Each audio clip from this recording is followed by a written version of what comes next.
Leo maktaba imepata mgeni Yusuf Mohamed kutoka Singida, na yeye ni mtaalamu wa mahesabu, huyo kuweka hesabu.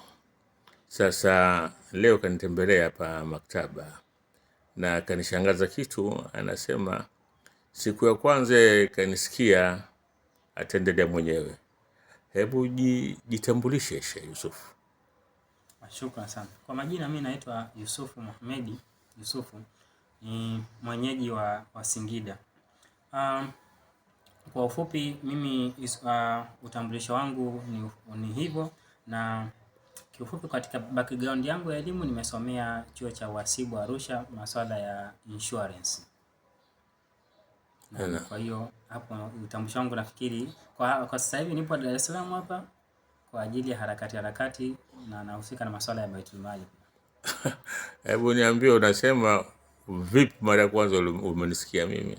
Sawa. Nimekusikia muda mrefu, sema tu hasa nilivyokuja kupata nguvu zaidi ya kuanza kukufuatilia na ile hamasa ni nafikiri nilikuwa chuoni kama sio mwaka wa kwanza ilikuwa ni mwaka wa pili 2022.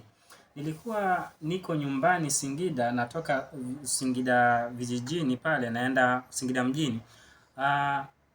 Katika redio, kwenye gari pale redio imewekwa. Gari gani? Ilikuwa ni gari dogo tu, zile tunaita Noah.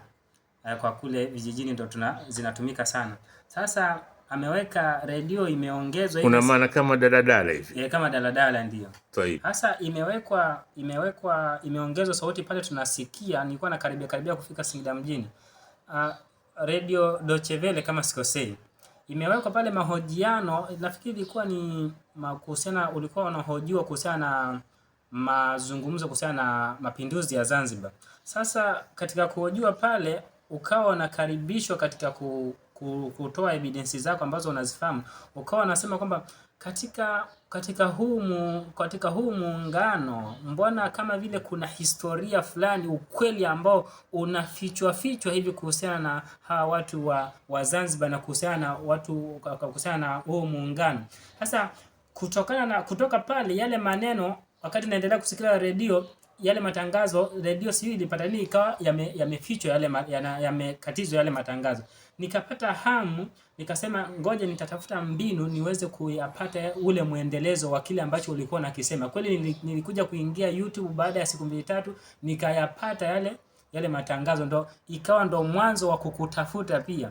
Nikapata na namba yako, na nafikiri baada ya kupata namba yako nilikuuliza mzee wangu kwamba vipi unaonaje tuanzishe grupu la WhatsApp la kuelezea masuala historia ya ukweli ile ambayo ipo Tanganyika. Hivyo ndio unaambia tuanzishe ile grupu? Ndio lile grupu ndio mimi nilivyo. Na mpaka sasa hivi nafikiri mimi ndo admin na wewe admin, tuko kama watatu hivi. Unajua Yusuf, mimi kwa sababu nakuona leo jina alikuklik. Tukazisha ile grupu la historia ya kweli. Historia ya kweli ile, ijue historia ya kweli. Tumeandika ijue historia ya kweli. Kile kipindi cha Dachwala alikuwa Muhammad Hassani ule meza ya duara ile. Tulikuwa kama watu watatu anatuhoji. Sawa. Naam. Ni kweli. Ndio ikawa pale mwanzo tukaanzisha lile grupu, nikawatangazia na watu wengine, tukawa tumewaadi kwenye ile grupu kuendelea kupata ile historia kweli. Nilihamasika sana, nikasema huyu mzee wangu namuomba Allah nikutane naye hata kabla mzee hatuja Allah hajatufarakanisha hapa. Kwa hiyo au hajatutenganisha. Kwa hiyo nilipata hamu sana. Niliongea na wao nikasema mzee wangu, Allah akitujalia nikija Dar es Salaam lazima nikutafute. Kwa hiyo nimepata hamasa. Na leo alhamdulillah umekuja maktaba. Alhamdulillah nimekuja maktaba. Nimefurahi sana mzee wangu kukutana na wewe. Furaha yangu mimi zaidi. Kumbe ndio Yusuf Mohamed wewe. Wallahi sikupata kwa pale tunazungumza, mimi najua wewe ndio mara kwanza tunaonana, tunawasiliana, hatuna mawasiliano yote kwa nyuma. Na grupu linaendelea bwana, na kila siku mimi naweka vitu pale. Alhamdulillah. Naam. Sasa unafanya nini bwana? Kwa sasa mimi nipo kwenye taasisi ya Tampro.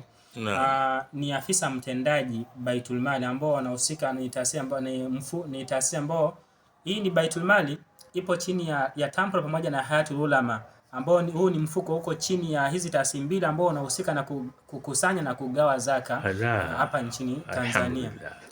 Bwana, nashukuru sana kwa kunipa habari hizi, sikuwa nazijua bwana. Sawa. Asante sana bwana. Mimi nashukuru sana mzee wangu. Asante bwana, asante. Shukrani sana.